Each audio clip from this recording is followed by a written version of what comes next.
Hi, welcome back to the Personality Hacker Podcast. My name is Joel Mark Witt. And I'm Antonia Dodge. We're joined again with our guest host, Christian Rivera from the Dopamine Podcast. Welcome back, Christian. Hi. Good to be here.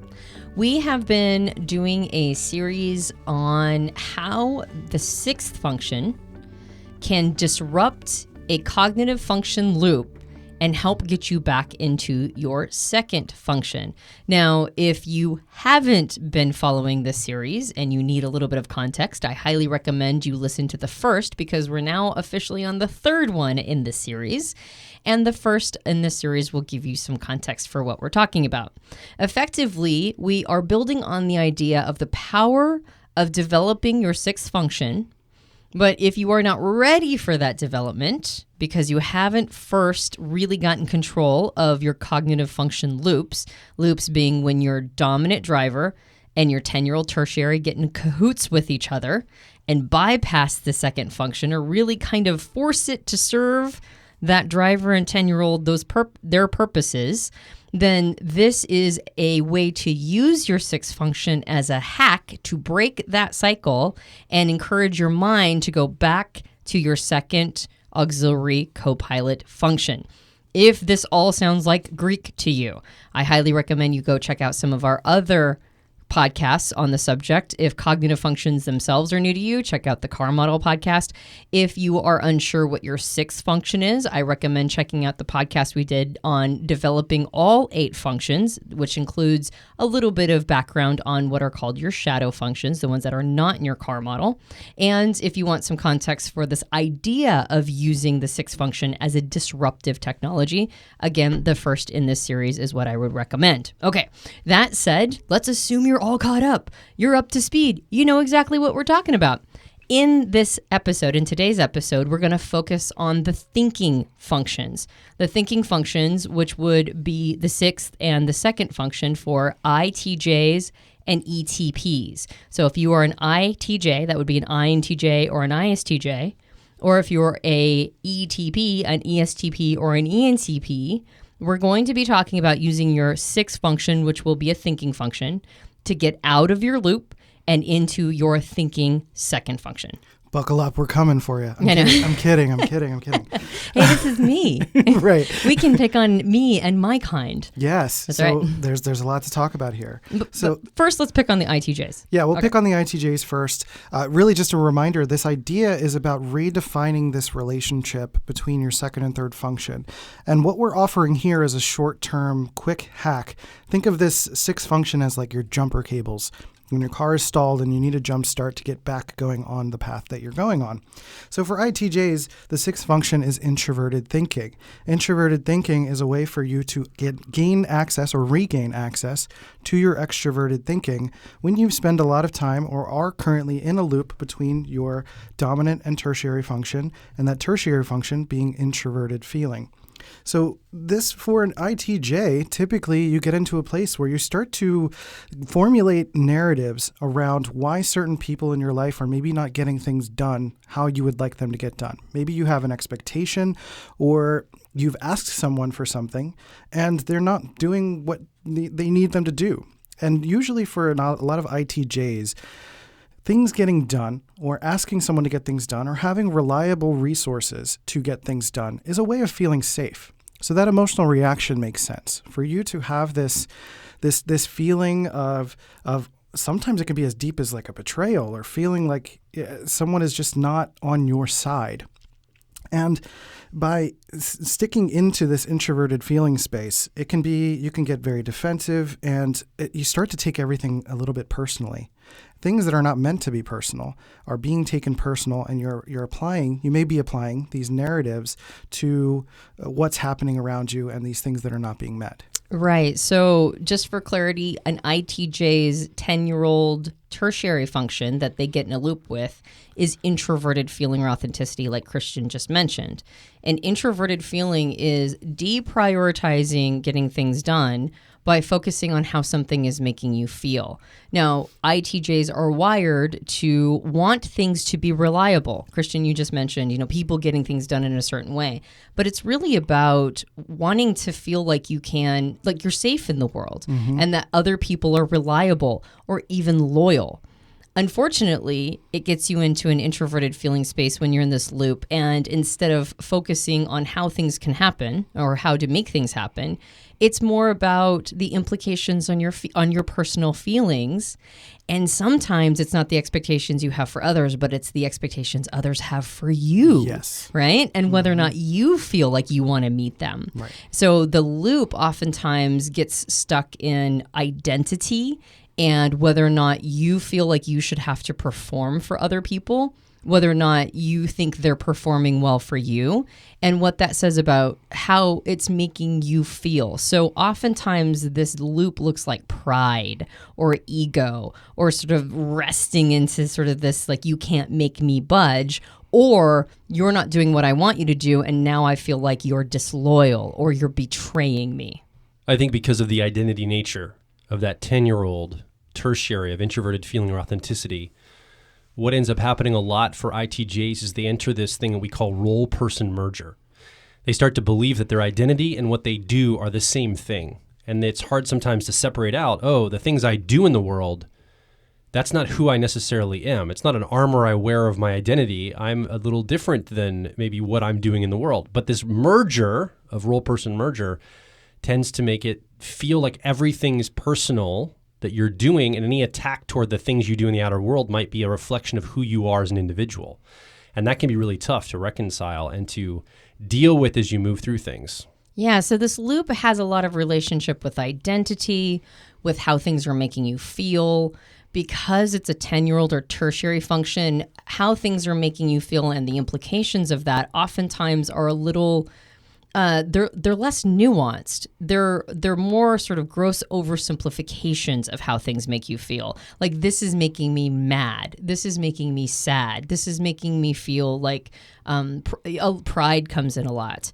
And so this loop really cuts the legs out from under ITJ's ability to get things done because they are so in their feelings. And like you mentioned, Joel, if they do something as, take this as far as role-person merger, then actually, weirdly enough, even though they identify with what they're doing, anything that's an attack on how they've gone about something will almost put them in a state of paralysis because that is an attack on who they are, as you mentioned. And so really getting out of this introverted feeling space if they're in a loop. Now, we're not talking about this function always being bad. And if it's just like with all of them, I guess we haven't really made this clear in the other two podcasts, but there's a space for this third function. If you're using it well, then it actually helps round out your personality. It actually helps facilitate a lot of really good stuff. But if you're in a loop, it means that you're over-reliant on it. And so really getting in a space of like everything being about how it makes you feel cuts the legs out from under actually making the impact in the world that you want to make. So how does that sixth function of introverted thinking, how does that come in and help facilitate disrupting this loop of it all being about how it's making you feel and your identity?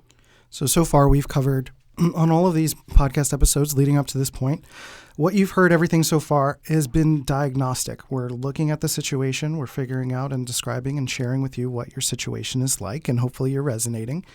And we're going to prescribe and then go through and kind of explain a quick example. So what's coming up here is that for the sixth function of introverted thinking for ITJs, what does introverted thinking do? It looks at reasons for things. It looks for information. It takes more of a cold and personal stance and looks at subjective reasoning for why something may be happening. So the prescription here, part of it, is thinking about these reasons that keep coming up for you, or these judgments that keep coming up for you about yourself or for other people, mostly about yourself and your motivations, this role-person merger idea, and thinking about separating some of the emotion from what it is that you're dealing with and taking deliberate action by writing some of these thoughts down and making them objective for you, making it so that they're written down on paper and writing a list of reasons why maybe someone didn't do what you expected them to do or what you asked them to do, or maybe why you personally could not accomplish something that you were trying to accomplish, and separate the emotion, separate the motivation from the judgment that is happening. So you're just writing down simply the reasons. You're making a list. And making a list of these reasons puts it down on paper, puts it in front of yourself, read it back to yourself, and you can start to see how this is just information. These are just reasons. These are not identity judgments. This is just what is. Right, because introverted thinking focuses more on core principles. They don't have to be personal. Like some truths are just truths, and it has nothing to do with what it means for you as an individual. It doesn't have to be a personal attack, and that is going both directions. It's both going on when you're judging yourself and your intents and your motivations and not wanting to see that, or when you're judging somebody else's intentions and motivations and deeply personalizing why they're doing what they're doing. When you get into introverted thinking, you more look at the system of what's happening, more like sort of how these things can be the emergent of a system running as opposed to something that was a personal attack or something that means something, it like as a part of core identity. You're not just looking at the result of what happened. You're looking at the nodes leading up to that moment. Exactly. So as opposed to core identity, it takes it away from core identity and puts it into core principles. Just how things operate, just how things emerge.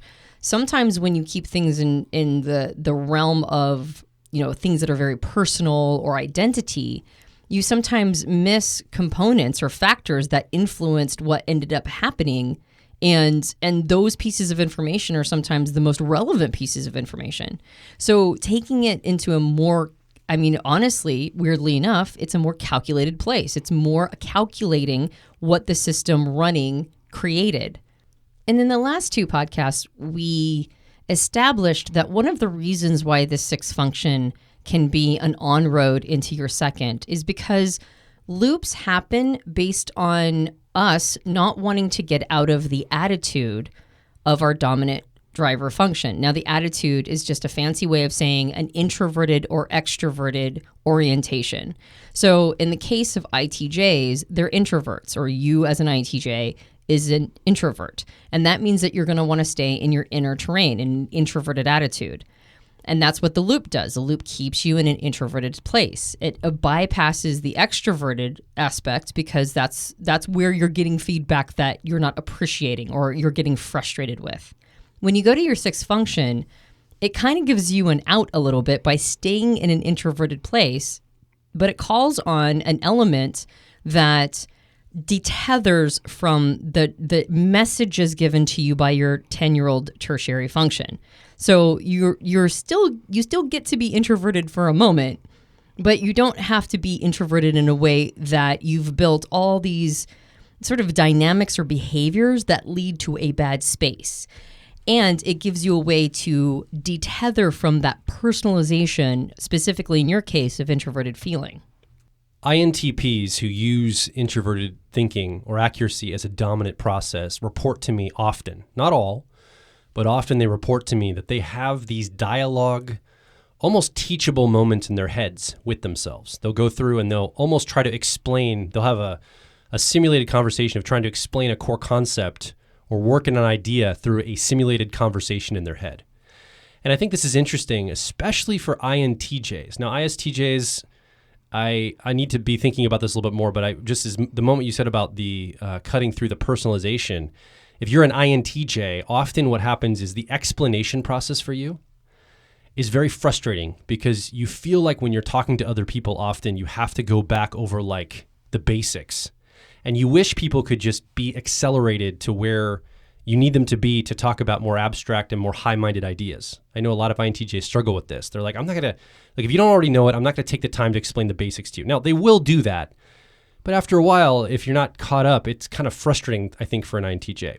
I think for ISTJs, it's a little bit more about precedent and just knowing how, I don't want to have to rehash why we do it this way. This is just how it's done. Common sense. Yeah. It's like the basics. So, why would I have to explain common sense things? Yeah, so there's a nature, I think, for ITJs to basically be like, look, if you're not already up to speed where I need to have an engagement with you, it's a lot of energy burn for me to bring you to that level. But what I think the sixth function of TI, introverted thinking accuracy, does for you as an ITJ is it puts you into that teaching role again to break down core concepts in your own mind. It can start there with that simulated conversation. So you have to really understand the basic building blocks of this. Now, as an ITJ, you're going to say, I already do this. I already spent all my time doing this. And you're probably accessing your introverted intuition or perspectives process, and you're thinking in long timelines and the meaning of things. We're actually talking about more of the prime number of things, the basic building blocks conceptually for ideas that stack on top of each other. It's a very introverted thinking place. Now, I've got two introverted thinking people here with me who could probably speak more to this. So I'm saying this as an outsider that does not use this process. You guys could maybe speak to the actual, what's going on in your minds for this. But I think it really forces you to go back and, quote unquote, simulate explaining the basics again, which is something you tend to avoid doing as an ITJ. Can confirm. Yes, I talk to myself a lot, sometimes out loud, which is more of a TIFE thing. But still, I do the conversations in my head. And one thing I want to connect to all of this is, the introverted attitude space is more of a subjective personal space. It is our interpretation space. And I feel like I can say that because, you're here listening to this podcast and you have some type knowledge. You're kind of maybe in this intermediate space of understanding all of this. And so talking about the subjective space of your introverted sensing or intuition, your introverted feeling, and introverted thinking, these are all malleable, moldable, shapeable places. And the difference between introverted feeling and introverted thinking, which in a lot of ways feels like two sides of the same coin, is that introverted feeling is connecting a node of emotions, a web of emotions through various nodes. And it's the same thing for introverted thinking. And really what you're trying to do is shift from a feeling space of connecting these nodes to thinking about literally thinking about what are the actual facts or information behind what it is you're experiencing, the logical connections between these nodes, not just how they're affecting you emotionally, but what they are. Just look at them for what they are. And that begins this process of starting to bring extroverted thinking into the fold, which is looking for how these actually connect to something that is tangible, that is doable, that you can create an action around. Does that make sense? Yeah, definitely. Well, and I think the challenge here too is that because extroverted thinking and introverted feeling are two different sides of a polarity, when an ITJ is caught up in the introverted feeling place, this is oftentimes one of the ways that it manifests is not just in being disappointed or being frustrated with somebody else or, like getting into ego and pride in an abstract way. I think a common way this shows up is perfectionism, right? Because how they perform, again, as Joel was insinuating before, not insinuating, but he said, is that there's this idea of role-person merger. And so if anybody makes a comment about how you've performed, then they're making a comment about who you are. And so the perfectionism shows up in wanting to be above reproach. Always make sure that when you bring an idea out to the outside world, then nobody can criticize it. But unfortunately, then an ITJ gets stuck in sort of this analysis paralysis. It's like, or not even analysis paralysis, just a fear of performance or not wanting to build something big that would take a risk. And I think INTJs are just as guilty of this as ISTJs, not wanting to take a risk and putting something out there that isn't what they feel isn't internally ready. But the thing about extroverted thinking, that second function, which is what we're trying to get into when we're breaking this loop, is that things never quite play out the way that you think they will in the outside world. You just need to take a risk and start building it and see how it manifests in front of you. But if you personalize this and you make it so that every failure in the outside world, right, everything that didn't quite work out the way that you expected it to is somehow a hit on your identity and who you are and how you see yourself, that's going to get crippling really quick. But if you can get into introverted thinking instead, then it's just back to the drawing board, right? It's an impersonal place. It's like, oh, that didn't work out the way that I thought it would. What are the nodes in the system that need to change? And so instead of it being a hit to your ego or a hit to your identity, it's just a reorientation of how you think about it. It's just simply like looking at different nodes in the system and going, oh, okay, well, I'll change this node. My output will be different. So that's why in some ways introverted thinking can be a little bit of a refuge. Now, we're talking about this sixth function as a disruptive technology to a loop. Well, actually, we're talking about the sixth function in two ways. That's the first way. The first way is as a hack, as a disruptive technology that gets in the way of a loop. The other way is actual development, right? Actual long-term development that will make your life better, more rich. Like this is type development. But if you're in a loop, particularly if you're in a long-term loop, then you're going to want to spend time developing that second auxiliary function of extroverted thinking before you get to the sixth. So there's like two different applications here. There's the I'm in a loop, I need to get out of it, I'm going to use my sixth function as a hack to get out, and then get into that second function, develop it well, and then when I'm complete with that, then I can revisit the sixth function as more of a long-term development. So let's talk a little bit about using it first as that hack. If you're in a loop, what are some of the things you can do to rely on introverted thinking to get you out of the introverted feeling space and then kick back up into the extroverted thinking space? I think one of the things that you can do is if you're in the moment, or say you're doing this over a long tail, like we just kind of mentioned, if you focus on a topic, but focus on a specific situation, focus on a goal, focus on something that did not work out the way you expected it to. And I kind of briefly mentioned this before, but take an example of like your partner's not taking out the trash or something simple like that. It can be an ISTJ example, or even INTJs. I'm sure you can be upset about someone not taking out the trash like you asked them to. Either way, if there's these situations that are coming along, or you yourself did not meet a personal goal for any reason, it's about finding a way for you to make a list.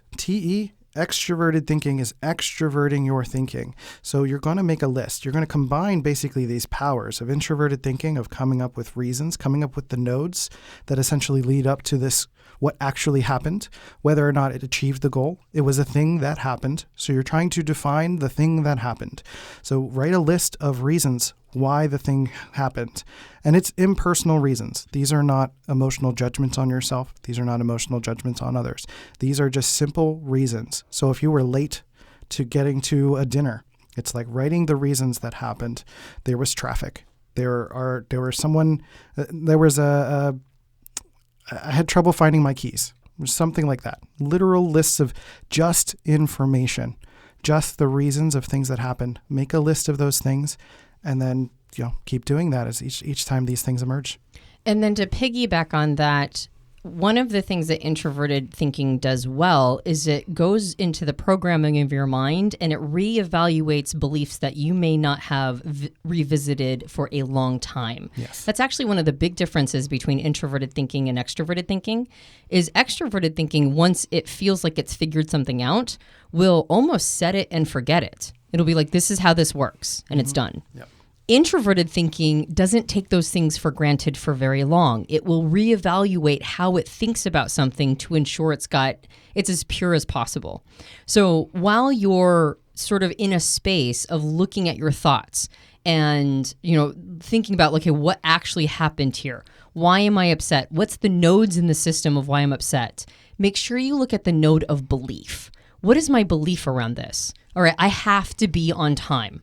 Reevaluate that thought, as opposed to not being on time made me feel mad, embarrassed, frustrated. Those are all, like the person did that on purpose, or they just can't get their crap together, or whatever. Those are all sort of the meaning-making narrative elements. Get out of meaning-making and narrative and introverted feeling and get into, what are my beliefs around this? Why do I think it's so important to be on time? Is it more important to be on time than it is to have a good relationship with my partner, right? And the answer might be, well, being on time helps facilitate a good relationship with my partner. That might be the conclusion, but it simply removes the feeling component for a while to ask yourself to reevaluate what your belief around this is. And what are the core principles, not core identity, core intentions, core motivations, core whatever, feeling pieces, but what are the core principles under all of this? And can I ask myself to have a little bit more of a relaxed view on this? And then once the belief, the thought process, the system underneath all of it has been filleted out and maybe even rearranged, then kick it up into extroverted thinking of, how am I going to put this out in the outside world in a system that works, right? Like, maybe in a reevaluation on being late, you realize that that's something that you've taken for granted, and maybe you feel like there are some contexts in which it's okay to be a little late. Other contexts are super important to you. You just created this extroverted thinking mental model that never, ever, ever be late. But now that you've reevaluated, there are some situations where nobody's relying on you. Nobody's even going to notice, right? Maybe you're going to do something that's entirely rest and relaxation, and it's totally fine if you're 20 minutes late. and other contexts in which it's very important for you to be on time. And so then the extroverted thinking component to roll it out to the outside world is to have a conversation with your partner and say, in these situations, I cannot be late, right? Like it actually it feels like it harms me to be late. So in these moments, we're going to set up this system to ensure that we're not late.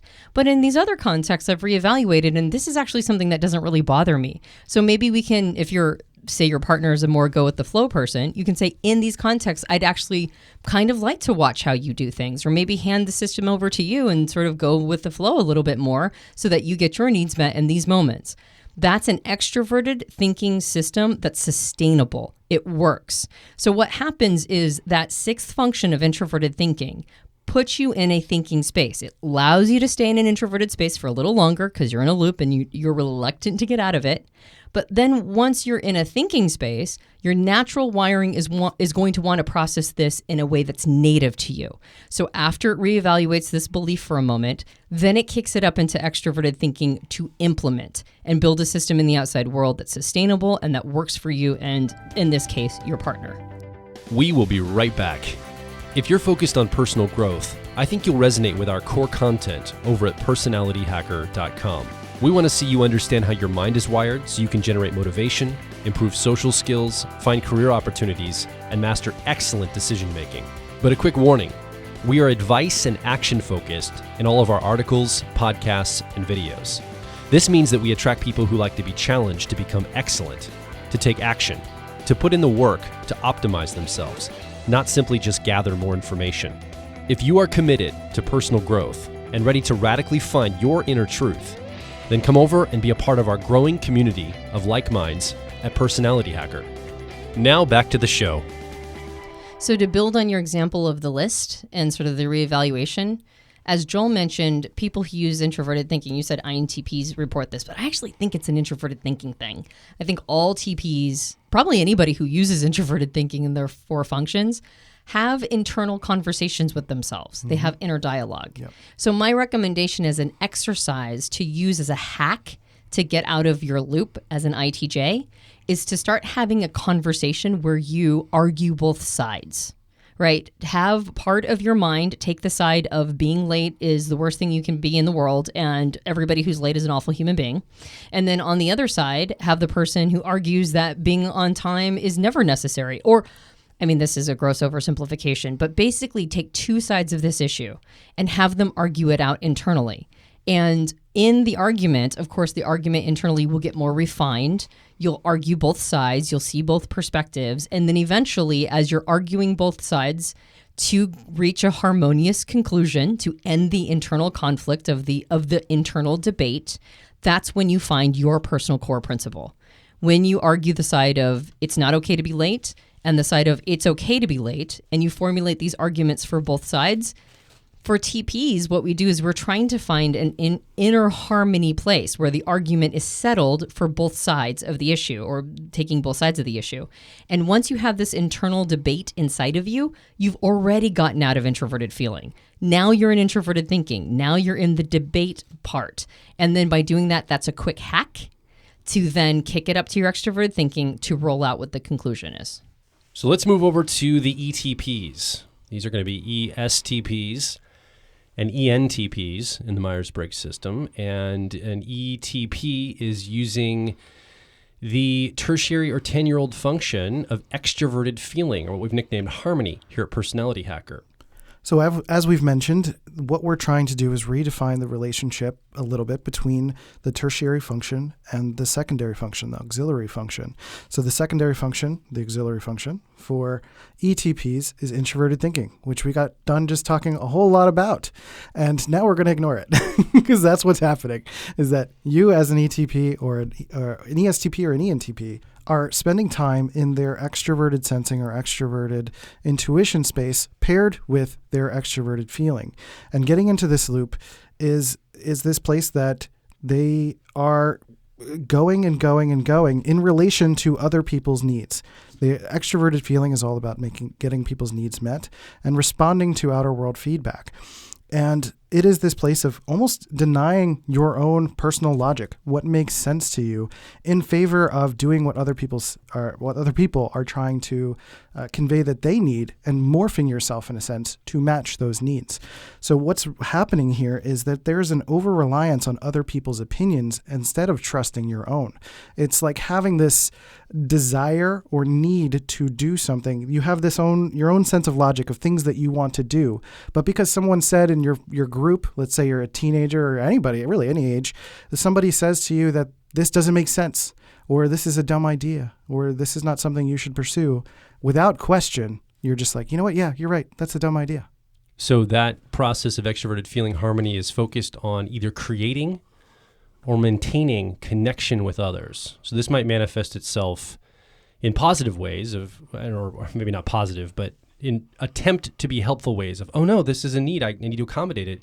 Or I could see an ETP at home alone by themselves trolling people online to try to create a connection with someone, like making comments or trying to start arguments online because they're desperate for connection. This might be another way that loop expresses itself. Trying to get a reaction. Yeah, well, and as you mentioned, Christian, because it's focused on what people need, unfortunately, as a 10-year-old or tertiary function, it can turn into what people want or what I think people want, and hyper focusing on their feedback of approval and disapproval to gauge that. So as you mentioned, ignoring one's own logic or what makes sense to the ETP individually in favor of maintaining those relationships, the connection, the approval or disapproval of other people, to just be able to be in relation. And as you mentioned, Joel, it can actually being in an argument is actually a connection, an emotional connection with another person, or having somebody disapprove of you is at least them paying attention to you. Mm-hmm. And so unfortunately, when an ETP gets caught in a loop, sometimes it's connection at all cost. Connection being hyper focused on what's going on for the person, what they're thinking, what their opinion is, whether or not they're approving or disapproving. And it can be either direction. It can either be codependence in trying to keep their approval no matter what, or it can be, as Joel mentioned, in trolling, getting a response or reaction from somebody else, even if it's disapproval. But it's just maintaining that emotional, energetic flow back and forth. And so that loop means denying oneself. It means denying the thing that really truly individuates the ETP. What's logical, what's reasonable, what's rational, what do I think should be happening, or what do I believe is the truth of the situation or the world or whatever, totally in favor of handing all of that over to other people.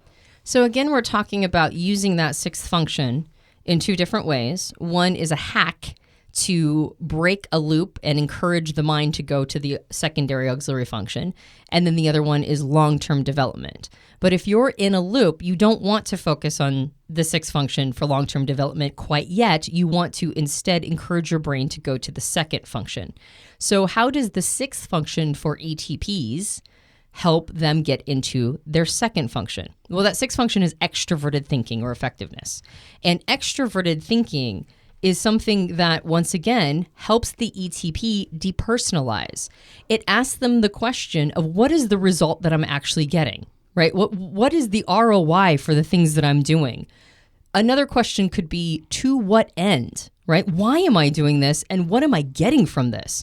If I spend time trolling, like, was that a really good use of my resource of time, right? Like, maybe I got some intranet points, or maybe somebody paid attention to me online and I feel like I got human interaction.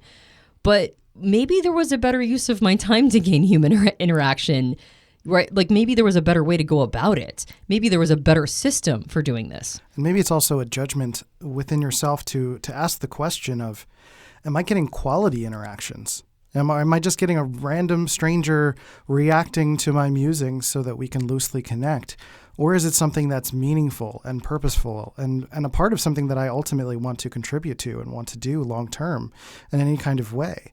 So part of what you can actually start to do as an ETP is to start auditing your energy and your time. You can write it down. You could do it in your head. Most likely I would recommend writing it down, because extroverted thinking, that sixth function, is extroverting your thinking. You're working it out loud, or even talk to someone about it in a non-emotional way, maybe whiteboard it or something like that. Almost present the idea to someone in a way. And maybe that's too much. Does that make sense? Oh, totally. No, okay. I don't want to interrupt you. Okay, cool. So I think thinking about how much time you're spending pleasing others or trying to get a reaction versus doing what makes sense to you. And it's literally taking those moments, auditing your day and saying, I took 2 hours. Literally, I took 2 hours to be on the internet and troll someone and just go to comment after comment after comment and just trying to get a rise out of people. What could I have done that would have made more sense for me to do with those 2 hours? I could have done something that was at least a little bit more personally nurturing. I could have done something that was a little bit more important to me personally, that I could have spent time working on a project or thinking about something or reading or conceptualizing about something that was really important to me and not so much about trying to get a rise out of others. Oh, and I would say this as an ENTP. The worst part is when you start auditing time and how much you've handed over to other people and outsourced to other people. Sometimes the number on the piece of paper will be years of your life or decades. Mm-hmm. Like, you've handed so much over to others that when you start to account for the time lost in just trying to get playing the approval disapproval game and going, oh my gosh, my life is slipping by and I'm not actually able to do the things that make sense to me because I've handed so much power over to others, those numbers get real haunting real quick. And so just like with everybody's wiring, when you enter the space of the thinking function as an ENTP or an ESTP, your brain is going to want to naturally kick the thinking process into your sandbox. Your wiring wants to do thinking in an introverted thinking way. And so the hack is it allows you to stay in an extroverted space if you're not quite ready to go internal yet. It allows you to go from extroverted intuition or sensing to extroverted feeling to extroverted thinking. So you get to stay in that extroverted space for a little bit, but then it gives you sort of like a wake-up call on just how much time, what's the ROI on handing everything over to everybody else. And then now your wiring is going to go, maybe I should really be thinking about this. So the principle here is you're shifting from connection relationship focus, from that harmony extroverted feeling process. You're pivoting over to resource and accomplishment focus with extroverted thinking or effectiveness, trying to find in terms of extroverting the thinking of what actually occurred, what did I actually spend my time on, and you're moving away, and it's going to depersonalize the connection maybe you were seeking in that. And it also, not just trolling, I mean, just arguing with people online too. And the motive might be really good, in that extroverted feeling of connection, of even trying to help people understand something or learn something or correct something that is wrong and needs to be corrected.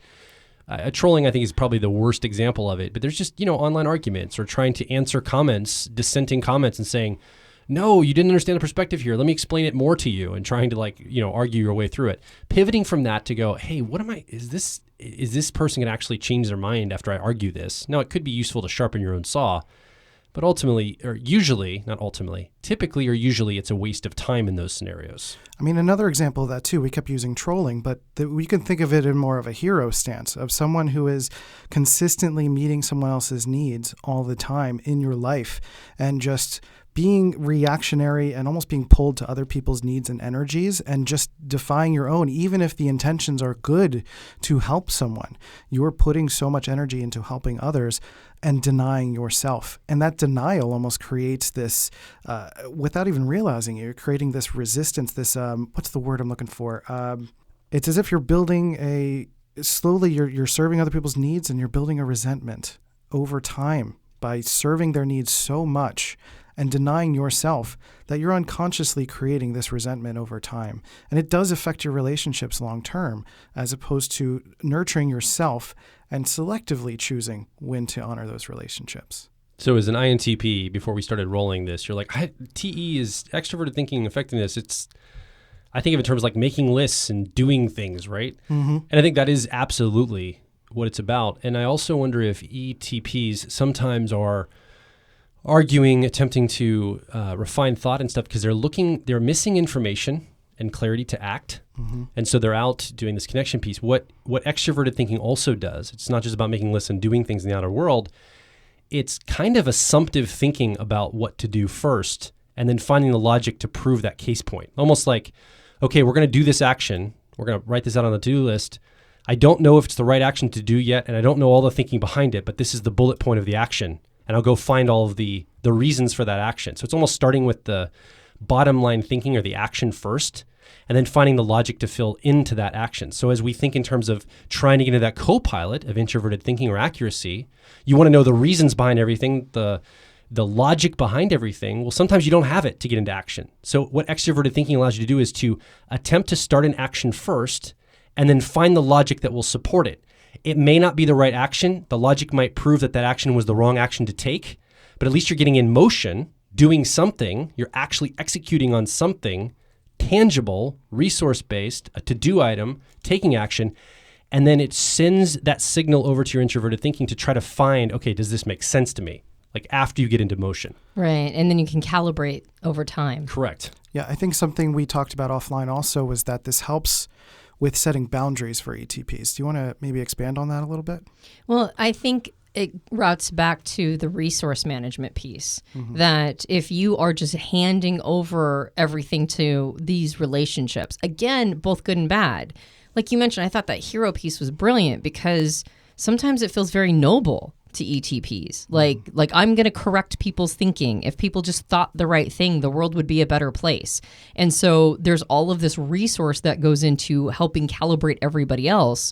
And then what you want out of life, what you're trying to build for yourself, getting return on investment or rewards for your hard work gets lost in all of that sort of hyper focus on everybody in the outside world. And so what extroverted thinking does is it reminds you that you don't have unlimited resource. So you build some boundaries around that. Like you account for the resource you have. And so you create these boundaries of what you're going to just perpetually be giving away. Good point. In either a good or a bad way, right? In either a toxic or hero, like a clearly toxic arguing on the internet versus a supposedly obvious positive way of being a hero, right? Or whatever the story is. It reminds you that you have limited resource and you can't just perpetually be giving everything away. You've got to recoup some of that for yourself. And so I think that those are the boundaries around your personal resource. I think one of the things that's important about remembering the nicknames that are here at Personality Hacker is that effectiveness is what ends up happening is that you create effectiveness in the relationships. You use effectiveness as this jumpstart point to then develop accuracy in understanding your identity, to then be able to harmonize and create better relationships by honoring yourself first. So it's this domino effect of taking this moment of stopping, making this unconscious loop that you're in conscious, be aware that this is happening, and then make the effective choice of going into that extroverted thinking, listing out, making a goal for yourself and listing out the reasons why you would want to meet that goal, and then be able to calibrate yourself to your introverted thinking, your accuracy function, and being able to do that more often means that you're going to make more selective choices, set boundaries, and be able to have better relationships and use your energy more effectively. Well, and when your mind kicks into thinking, as an ETP, you naturally want to bring it into your sandbox, which is introverted thinking.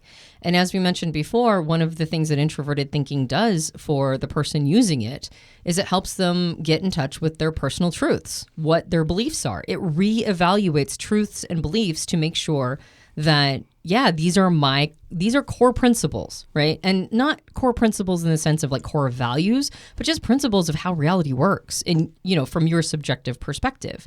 And so it helps you get in touch with what's true for you, right? Like what I actually believe. And the idea of outsourcing everything and making everything about these connections with other people. And of course, that gets you into a feeling space. So usually are more emotionally erratic because when you're hyper focused on the feeling connection between two people, now emotions are flying all over the place and like so much gets lost there. When you stop that for a moment, when you use that sixth function as a disruptor for that emotion flying back and forth and those approval and disapproval mechanisms flying back and forth, and you go, okay, so what's my ROI here? How much time and effort am I spending? How much of my life is getting lost? And answering the question of, to what end? What am I actually accomplishing? Now your brain kicks it up into the thinking function and reminds you to ask yourself, what's true for you, right? Like, what is honest for you? And are you living in an honest way? Once you do that, and once you start really getting good at developing that and living your truth, not like, baby, I'm living my truth, but I mean, like, I am living what I believe is true, like radically honest for me, regardless of other people's responses to it or how it makes them feel. Like, this is what I believe to be radically honest, true, and I'm going to express it. And then I start to build the relationships of people who can hold space for my truth, that don't require me to sublimate it or don't require me to truncate my thoughts because it's hurting other people's feelings or whatever, right? Whatever is creating these dynamics. Then when you are able to live that honestly and authentically, then you can go back to your sixth function and start developing extroverted thinking in a more setting up my life way, right? And like now implementing systems in my life that help me get return on investment and help me get gains. And one of the ways I've noticed that extroverted thinking has helped me a ton as an ENTP is I have a tendency to present information in a random access way, just assuming everybody will catch it. I'm starting to really understand the benefit of thinking in terms of leading people from one thought to the next, breaking information down, so people understand what I say so much more than what used to be the case.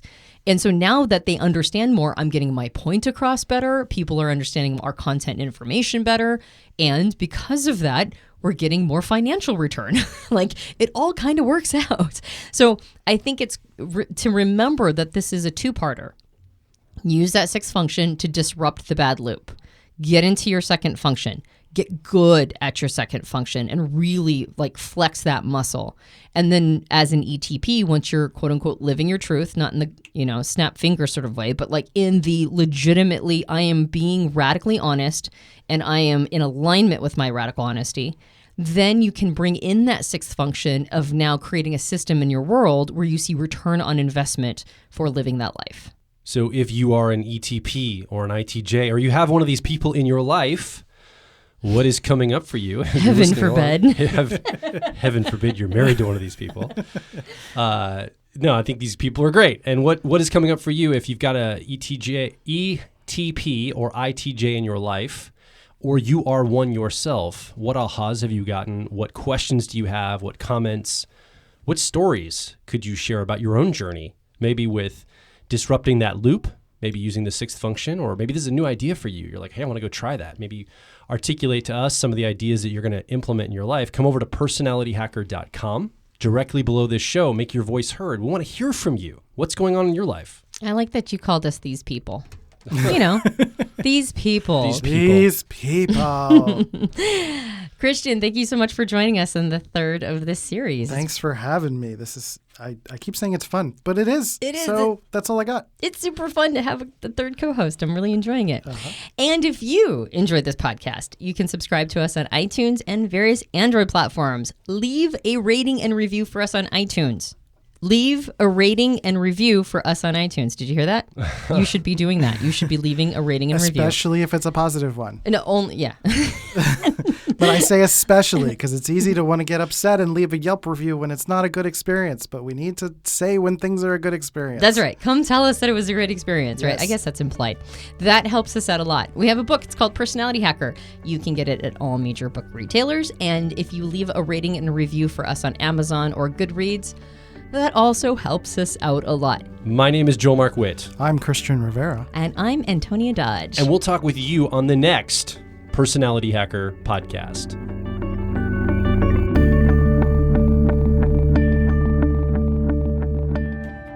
If you're focused on personal growth, I think you'll resonate with our core content over at personalityhacker.com. We want to see you understand how your mind is wired so you can generate motivation, improve social skills, find career opportunities, and master excellent decision making. But a quick warning, we are advice and action focused in all of our articles, podcasts, and videos. This means that we attract people who like to be challenged to become excellent, to take action, to put in the work to optimize themselves, not simply just gather more information. If you are committed to personal growth and ready to radically find your inner truth, then come over and be a part of our growing community of like minds at Personality Hacker.